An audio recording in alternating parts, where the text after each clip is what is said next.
وأضاء للدنيا طريقا مشرقا وهدى من الرحمن يهدينا به للصالحات وللمكارم والتقى.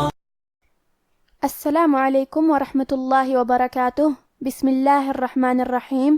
الحمد للہ جلیل النعم باعث الہمم ذی الجود والکرم والصلاة والسلام علی خیر الامم نبینا محمد وعلی آلہ وصحبہ اجمعین.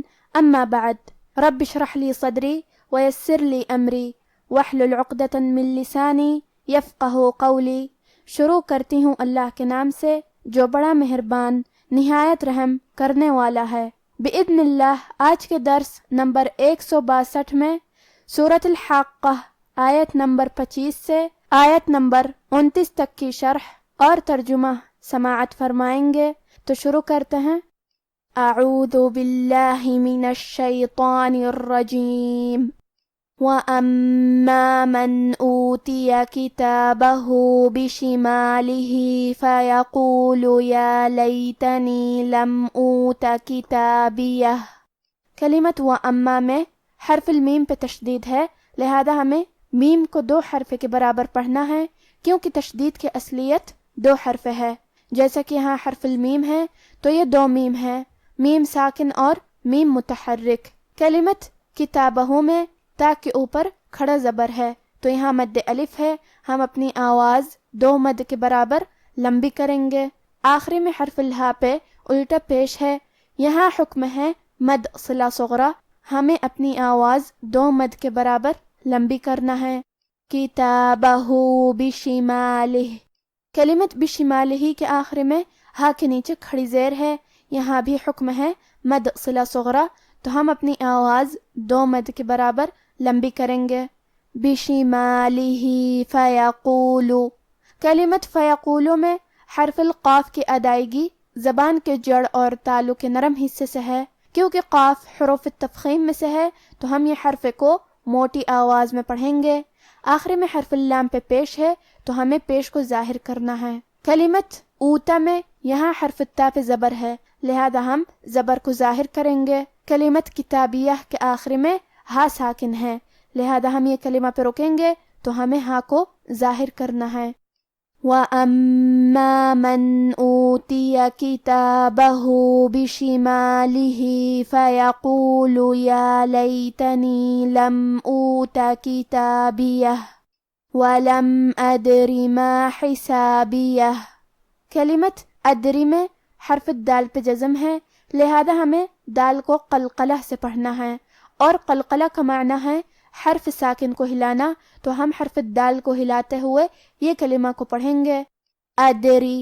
آخری میں را کے نیچے زیر ہے، لہذا ہمیں را کو صرف زیر سے پڑھنا ہے اور ہم اسے پتلی آواز میں پڑھیں گے. کلمت حسابیہ حرف الحاء کی ادائیگی حلق کے درمیان والی حصے سے ہے.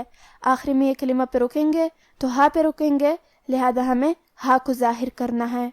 وَلَمْ أَدْرِ مَا حِسَابِيَهْ يَا لَيْتَهَا كَانَتِ الْقَاضِيَةِ.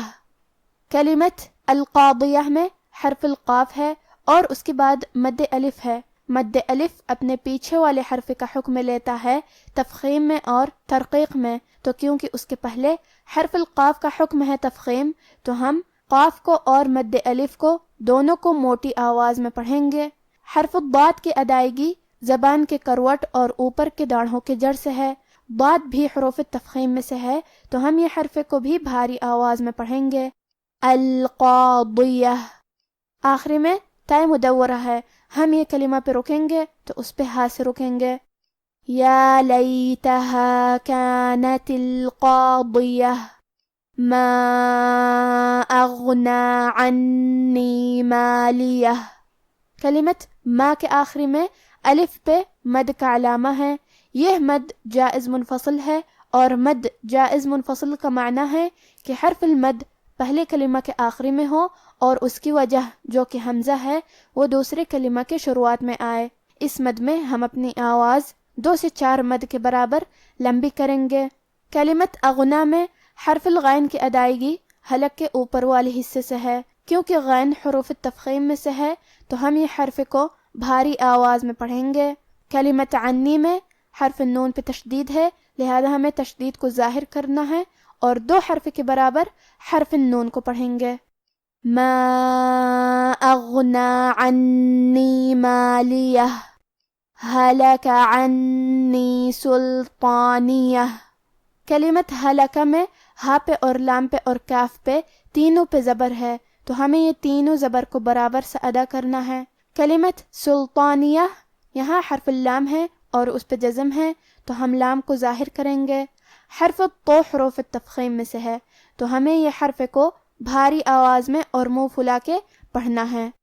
ہلک عنی سلطانیہ۔ اب آپ ان آیاتوں کی تلاوت تجوید کے ساتھ سماعت فرمائے۔ اعوذ باللہ من الشیطان الرجیم۔